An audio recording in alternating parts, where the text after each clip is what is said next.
Okay, my name is Melanie Cooper and I want to talk about hamstring attachment injuries. So hamstring attachment is right up at the top of the leg here at the sit bone. In anatomy it's called the ischial tuberosity, and it's the bony bit of your bum basically. There are 4 muscles that attach there, 3 actually. There's the adductor magnus, which is one of the adductors, comes up the inside of the leg. And then there's 2 parts of the hamstrings, the biceps femoris and the semitendinosus. So those 3 muscles all attached to the sit bone. So if you're feeling pain there, it could be any one of those 3 or a combination of them. It tends to be on forward bends that you're feeling it. So if it's a forward bend with the legs wide apart, that's probably the adductor magnus. And it's a forward bend with the legs together, then it's probably part of the hamstrings. So, but like I say, it might be more, 1 or more of those muscles that are affected. So what happens is, if someone is very flexible, or if they go into their forward bend quite strongly, or if they go into the forward bend with a slightly incorrect alignment, then the top of the hamstrings can get irritated. There'll be tiny tears happening around the tendon, which is where the muscle joins onto the bone. And if those tiny tears aren't rested and allowed to heal, then you get more tears going on top and scar tissue forming, and then the whole area becomes weakened and inflamed, and it becomes chronic. The body actually stops trying to heal it, and it just is a constant pain in the butt, basically. So what to do if that happens is, first of all, back off completely. Don't go into that pain at all. Don't think, oh, if I stretch it out some more, that will ease it out and it'll heal it. It won't. It'll just keep making it worse. And back right off and just go into the forward bend very slowly, very carefully, and stay in the pain-free range. The other thing is to change the way that you go forwards, and make sure you don't fold forwards by arching the back and doing like a swan dive like this, because you can see that that's putting pressure right on the sit bone. Make sure you fold from the hips like this, so the sit bone isn't being irritated and always pulled on. The other thing that you can do is play around with bending the knees and also engaging the quadriceps and pointing the feet.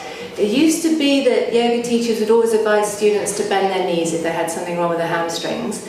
But what the current thinking is that when you bend the knees, it takes the pressure off the lower part of the hamstrings, but can actually refer more pressure to the top of the hamstrings. So sometimes bending the knees isn't actually that helpful. But it might be different from one student to another, and it also might be different from one pose to another. So it might be better in standing poses, for example, to bend the knees going into a pose, something like this. But maybe in sitting poses, it might be better to point the toes and really engage the quadriceps, and then only go as far, like I say, and stay in the pain-free range. So what to do when you're in your pose? You can't fold as far forwards as you normally can. You might be feeling a bit miserable about it, a bit frustrated. Focus on lengthening through the spine, focus on connecting to your bandhas, focus on the breath, focus on the dristi. There's so many other things in the practice that you can focus on that are really important aspects, and you can really work on those rather than just feeling kind of miserable and frustrated. You can do all these other cool things instead. So now I want to show you some adjustments for hamstring attachment injury. The important thing is that you don't adjust someone and push them further forwards into the posture and irritate the hamstrings more. But there are things that you can do that actually help to stabilise this area and make the pose feel better for somebody who has hamstring attachment injury. So I'd like to show you now some adjustments for downward dog. If I could have Joanna, thank you. So moving through your sun salutation, inhale, reach up. And then as she folds forwards, I'm going to make sure that she folds from the hips and not from the hamstring attachments. Great. And then inhale, lift. Exhale, back to chaturanga, lowering down. And again, here you can make sure that the tailbone is lengthened. Inhale to up dog. And exhale to down dog. So what I'm going to do in down dog is really stabilise the hips by pressing straight in. And the place that's best to hold is the greater trochanter, which is the top of the leg. It's this nice bit at the bum here, or the hips really. So if you put your hands on either side of the top of the thigh bone, the femur, and press straight in.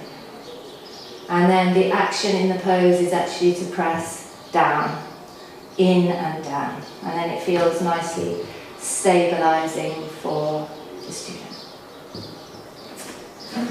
Great, and then she inhales, comes forwards. And again, make sure that they stay not in the hamstrings, and then inhale, come up.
There's not so much action going on there. If I do that, then I'm putting pressure here.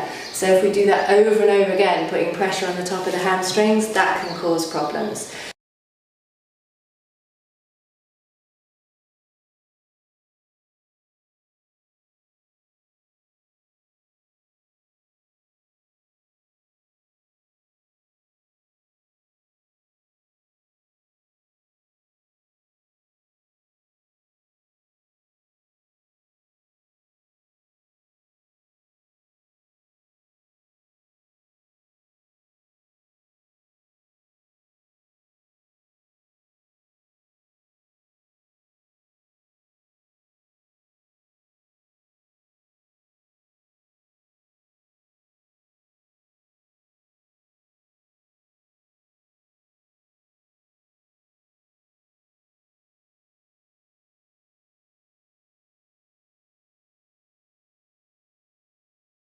Fold as far forwards as you normally can. You might be feeling a bit miserable about it, a bit frustrated. Focus on lengthening through the spine, focus on connecting to your bandhas, focus on the breath, focus on the dristi. There's so many other things in the practice that you can focus on that are really important aspects, and you can really work on those rather than just feeling kind of miserable and frustrated. You can do all these other cool things instead. So now I want to show you some adjustments for hamstring attachment injury. The important thing is that you don't adjust someone and push them further forwards into the posture and irritate the hamstrings more. But there are things that you can do that actually help to stabilise this area and make the pose feel better for somebody who has hamstring attachment injury. So I'd like to show you now some adjustments for downward dog. If I could have Joanna, thank you. So if you'd like to go ahead and do your sun salutation, so she's reaching up, and as she folds forward, she's careful to fold from the hips and not go into the hamstrings. Same as she lifts, nice, and then going back into